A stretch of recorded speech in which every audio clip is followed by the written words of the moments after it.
பாஜக அலுவலகத்தை முற்றுகையிட வந்தால் அவர்களுக்கு விருந்து அளிக்கப்படும் என கூறிய பாஜக மாநில தலைவர் அண்ணாமலைக்கு காங்கிரஸ் EVKS இளங்கோவன் பதிலடி கொடுத்துள்ளார்.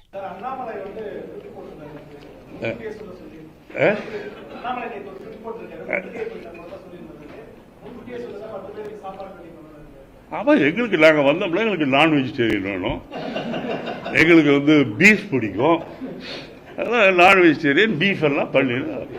வரும்போது சொல்கிறோம், நீங்கள் பண்ணிடுறோம். 2 நாள் டைம் கொடுப்போம், அப்போ அவர் செஞ்சுட்டாலும் கண்டிப்பாக. ஏனென்றால் எந்த ஒரு நல்ல ஆட்சியும் காமராஜர் ஆட்சி தான். நீங்கள் காமராஜர் ஆட்சி வேறு, யார் யார் நல்ல ஆட்சியை தருகின்றார்களோ அவர்கள் பெயரில் நல்லாட்சி தந்தார் என்று சொல்லுகின்றார்கள். இப்பொழுது காமராஜர் மிகப்பெரிய நல்ல ஆட்சியை தந்தார், மதிய உணவு திட்டத்தை கொண்டு வந்தார், மக்களை குழந்தைகளை படிக்க வைத்தார், இன்று நாட்டிலே பல அணைகளை கட்டினார், பல தொழிற்சாலைகளை கொண்டு வந்தார். ஆகவே அவர் காமராஜர் ஆட்சி நல்லாட்சி என்று சொல்கின்றோம்.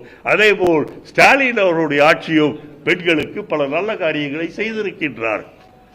அவர்களுக்கு 6000 ரூபாய் தரப்படுகின்றது, 1000 ரூபாய் தரப்படுகின்றது, கல்லூரிக்கு செல்லும் பெண் குழந்தைகளுக்கு 1000 ரூபாய் தரப்படுகின்றது, பேருந்துகளிலே இலவசமாக செல்ல முடிகின்றது,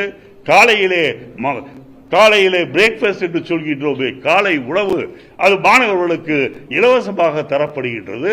ஆகவே இத்தகைய நல்ல திட்டங்களை செய்கின்ற காரணத்தால் ஸ்டாலின் அவருடைய ஆட்சியும் நல்ல ஆட்சி.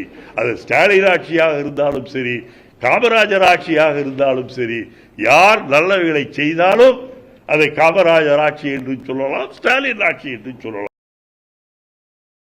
செய்திகளை உள்ளது உள்ளபடி தெரிந்து கொள்ள ரெஃப்ளெக்ட் நியூஸை சப்ஸ்கிரைப் பண்ணுங்க.